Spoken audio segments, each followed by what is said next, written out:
The Life She Never Lived. Part 1. Chapter 1. Her Choice. She sat quietly by the open window, a warm cup of tea resting in her hands. The air was thick with the scent of coming rain.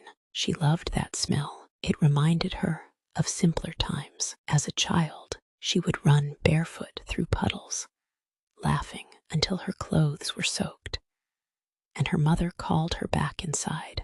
Rain had always felt alive to her. Today it felt different. Today, the approaching storm seemed to mirror the one inside her. Her elbow rested against the window frame as she stared into the gray sky. The decision, it was all she could think about. Round and round, it went through her mind. What should I do? What happens after? Will everything really be okay? No matter how hard she tried, she couldn't silence the questions. The first raindrops began to fall. Tap, tap, tap. Soon the sound grew steadier, drumming against the roof above her. The rhythm was comforting. Her eyes grew heavy. Without thinking, she placed both hands on her stomach. Then she drifted asleep. "You're it." The shout jolted her awake. A burst of laughter followed. She blinked and sat upright. Outside the window, two children were running through the rain. One chased the other through the puddles that had formed in the yard. Their laughter carried through the air. Their shoes splashed through muddy water. Their faces glowed with the kind of joy only children possess. For a moment, she simply watched and remembered. She remembered being that age. The same game, the same rain, the same smell of wet earth, the same freedom. No responsibilities, no fear, no impossible choices, just life. A sudden movement beneath her hands interrupted the memory. A kick, small, gentle, yet impossible to ignore. She froze. Another movement followed. The room suddenly felt smaller. The laughter outside seemed distant. The rain sounded louder. Everyone had told her it was the right thing to do. Everyone. The pamphlets, the counselors, the articles, the voices around her. It's a good thing. It's your right. It's your body.